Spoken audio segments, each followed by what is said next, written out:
Buenas tardes, bienvenidos a nuestro programa de Medicina General.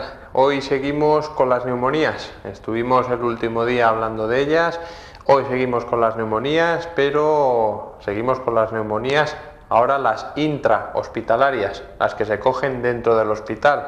Vamos a romper unos cuantos esquemas en cuanto a conocimientos populares relativo a las neumonías intrahospitalarias, porque vamos a ver lo que realmente son, que difiere mucho de lo que la gente suele pensar de ellas.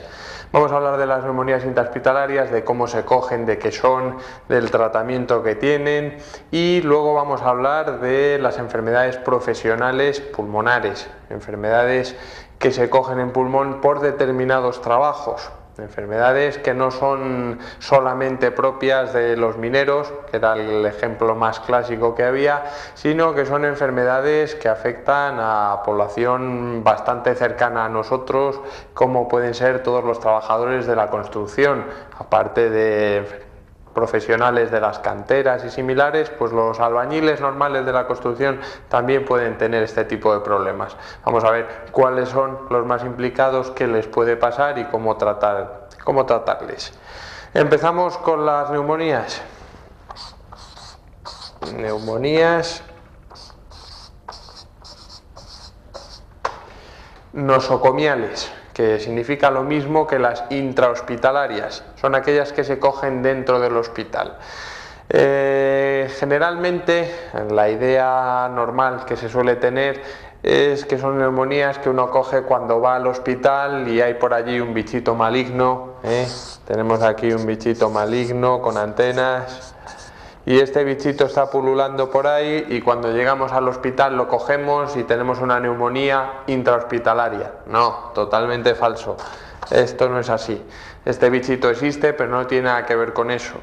Son neumonías, es decir, afectación del parénquima pulmonar de naturaleza infecciosa, que se cogen después de un periodo mínimo de 72 horas.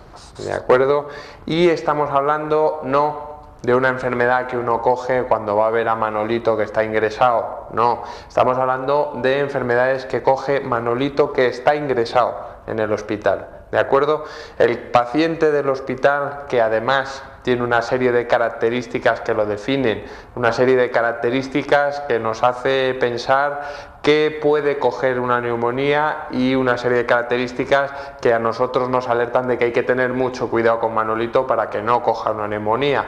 ¿De acuerdo? A partir de 72 horas de hospitalización puede generar una neumonía. Bueno, ahora vamos a hablar un poquito de este bichito maligno, de por qué, de cómo se coge, de cómo comienza, a raíz de qué comienza esa neumonía. Bueno, pues puede comenzar lo mismo que las neumonías que ya habíamos visto otras veces, puede venir a través de otro foco, a partir de un foco séptico de cualquier sitio, pues por vía sanguínea llegar a los pulmones y generar una neumonía. Es una posibilidad, desde luego no la más frecuente. Puede venir también, esta ya es más importante, a raíz de un respirador, de cualquier instrumentación que se introduce en la vía aérea que esté contaminado, un respirador, un asistente de ventilación mecánica que esté contaminado. Otra posibilidad. Y la tercera posibilidad, no por ser la última, la menos importante, sino todo lo contrario. La más importante, la que más causa neumonías, es por aspiración. Vamos a apuntarlo porque es la más importante, la responsable de casi todos los casos, por aspiración. ¿Por qué? Porque, bueno, pues tenemos, vamos a ver, más o menos.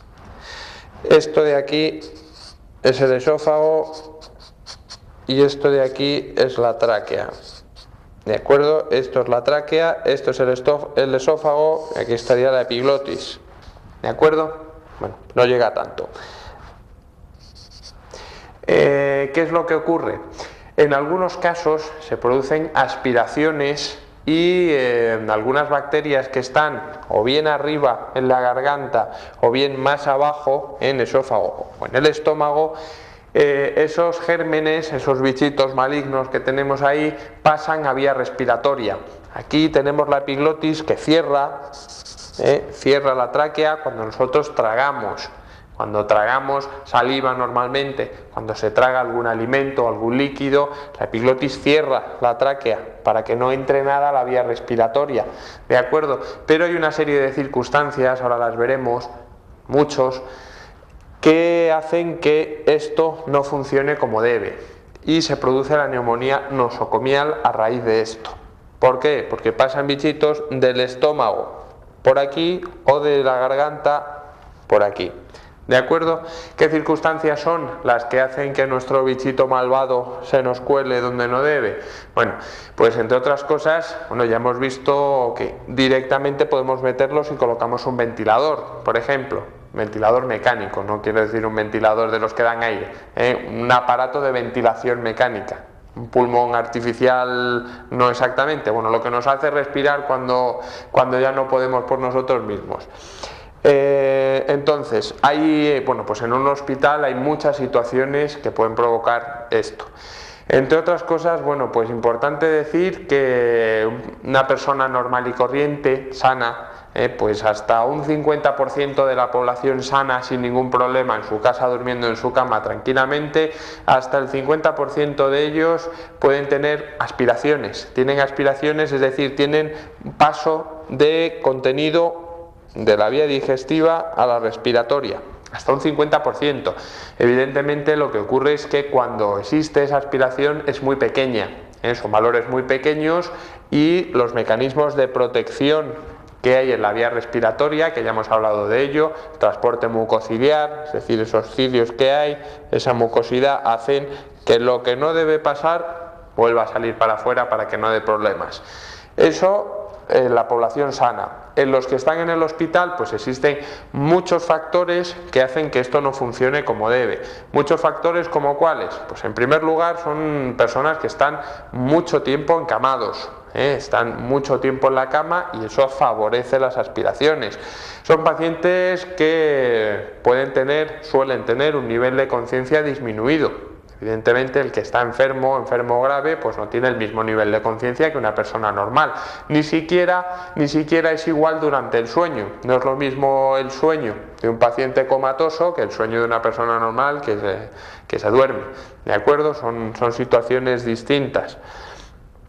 Además, estamos teniendo en cuenta que son pacientes que por una causa u otra pueden tener un sistema inmunológico muy debilitado, bien porque esté con determinadas medicaciones o bien porque tenga una inmunodepresión por la propia enfermedad. ¿De acuerdo? Todos esos factores hacen que no solo el bichito pueda pasar y que pueda pasar en más cantidad, sino que además los mecanismos de defensa que hay aquí no funcionen como deben y dé lugar a que se produzca esa neumonía. Entonces, pues ¿qué es lo que ocurre?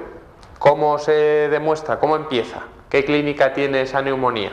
Pues más o menos tiene una clínica bastante parecida a la neumonía normal, a la neumonía extrahospitalaria.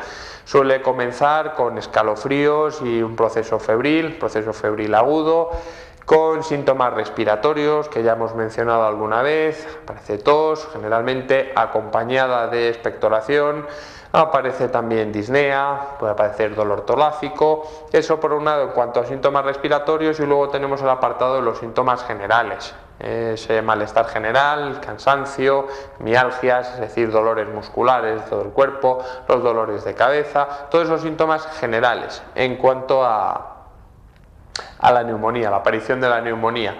Pero estamos hablando de personas que previamente están enfermas antes de que les aparezca la neumonía, y en estos casos hay muchas variaciones. Hemos hablado de fiebre, de escalofríos, de mialgias, de tos, de expectoración, de dolor torácico. Pues todos esos síntomas son los normales, pero en estos pacientes a veces no hay absolutamente nada de eso. Por ejemplo, incluso en personas sanas, cuando ya son muy mayorcitas, con los abuelitos y las abuelitas, algunas veces la única manifestación de neumonía que tienen, bien sea intra o extrahospitalaria, muchas veces las únicas manifestaciones que tienen de neumonía son una disminución de conciencia y pues una respiración bastante más rápida de lo habitual. Estamos hablando taquipnea, que es esa respiración más rápida, y disminución de conciencia como únicos síntomas de una enfermedad que en este caso es una neumonía, o bien nosocomial o bien de fuera. Pero pues bueno, se pueden imaginar que nosotros nos encontramos con un abuelito de 90 años cuyos únicos síntomas son esa respiración aumentada de velocidad y esa disminución de conciencia. Pero esos son síntomas que le pueden aparecer por otras 50.000 causas distintas. Entonces, bueno, pues es bastante complicado darse cuenta de ello y muchas veces pasa absolutamente desapercibido. Por eso, porque no da ningún tipo de síntomas que nos haga pensar en ello. No aparece muchas veces ni siquiera fiebre, ni tos, ni nada de nada. Lo que sí, gracias a Dios, por lo menos un apoyo tenemos, aparecen algunos signos, por ejemplo la auscultación, para que nosotros hagamos el diagnóstico de que nuestro abuelito o nuestra abuelita tiene una neumonía. Pues bueno, contamos con alguna ayuda de la auscultación, por ejemplo, que sí suele dar esos signos de que hay condensación, de que en los pulmones, aquí tenemos uno y aquí tenemos el otro, pues en esta parte de aquí, no tan exagerado, pero bueno, hay una condensación porque hay una neumonía, ¿de acuerdo? Y con la auscultación, pues bueno, suele dar más o menos un poquito de ayuda. Esto por un lado, y gracias a Dios la radiología sí suele ser positiva, a veces ni eso. A veces no nos ayuda ni la radiografía siquiera, pero bueno, suele ser una ayuda bastante buena. Suele haber una correlación entre la infección y la imagen radiológica que da, sobre todo al principio. Luego se mantiene un poquito más la radiografía una vez que mejora, pero bueno, por lo menos para ayudarnos al principio sí vale. Esto por un lado. Las veces que da clínica, bueno, ¿con qué otro apoyo, qué otra muleta tenemos nosotros para saber que existe una neumonía? Bueno, pues importante en estos casos sobre todo hacer un cultivo. En estos casos sobre todo porque en las extrahospitalarias que ya vimos generalmente ni siquiera es necesario. Cuando la persona previamente está sana, pues no hay ningún problema. Suele haber unas entidades muy localizadas, los bichitos son ya muy conocidos y sabemos con qué zapatilla arrearles una vez que entra, así que no nos hace falta nada. Pero en las nosocomiales sí nos hace falta el cultivo. ¿Por qué? Bueno, porque suelen ser bastante más puñeteras que las de fuera del hospital. Por eso se les suele tener bastante más miedo y con razón. Con razón porque, bueno, nos vamos a adelantar un poquito al pronóstico, pero es que estas neumonías pueden llegar a tener, vamos a ponerlo aquí, entre un 25 y un 50% de mortalidad. Tela. Entre un 25 y un 50% de mortalidad, pero claro, también tenemos que tener en cuenta que la mayoría de las veces esto ocurre sobre pacientes que están graves, ya de antemano. Estamos hablando de pacientes con insuficiencias cardíacas, con insuficiencias respiratorias severas o en pacientes con síndromes generales ya bastante avanzados. Pacientes que, por ejemplo, pueden necesitar ventilación mecánica, en fin, por cosas muy diversas. Entonces a eso se le suma que aparece una neumonía que además es por un bichito generalmente agresivo o por varios de ellos. Entonces, bueno, pues la mortalidad es muy alta, sobre todo en comparación con las extrahospitalarias. Pero volvemos a decir que no tiene nada que ver con lo que la gente piensa de que el bichito está pululando en el hospital, tú llegas a ver al primo que le han operado y resulta que lo coges y te lo llevas a casa y la fastidiaste. Nada que ver, ¿eh? Podemos ir al hospital con cierta tranquilidad, con más o menos aprensión, depende de la persona, pero con tranquilidad, que no está el bichito maligno pululando esperando a que nosotros lleguemos. ¿Problemas del cultivo? Pues el principal problema es cómo obtenerlo, porque tengan en cuenta que nosotros tenemos que sacar una parte para estudiarlo, para hacer el cultivo, tenemos que sacar secreciones donde supuestamente esté el germen, pero tenemos que sacarlo de aquí, de la tráquea o de los bronquios, ¿de acuerdo? Tenemos que sacarlo de ahí sin tocar nada de la parte más alta. Entonces, bueno, pues esto tiene ciertos problemas, porque si nosotros metemos una sonda para sacar de esta altura secreciones, para sacar una muestra de aquí, hacer un cultivo, en el momento en que pase por la garganta se contamina, con lo cual ya nos estaría dando algo que no es, ¿de acuerdo? es una contaminación. Entonces el cultivo es difícil obtener la muestra para el cultivo. Dificultad que, bueno, por ejemplo, los que tienen ya ventilación mecánica, pues no hay tal, porque ya tienen aquí una cánula a través de la cual nosotros obtenemos la muestra, eso no es problema. En aquellos pacientes, por ejemplo, que tienen una traqueostomía, que es ese boquetito que se abre en la tráquea para que puedan respirar, pues bueno, también nos saltamos ese paso, también hay más facilidad. Pero bueno, decimos que para hacer el cultivo pues hay esos problemas de obtención de la muestra, para que no se nos contamine con lo que hay más arriba, ¿de acuerdo?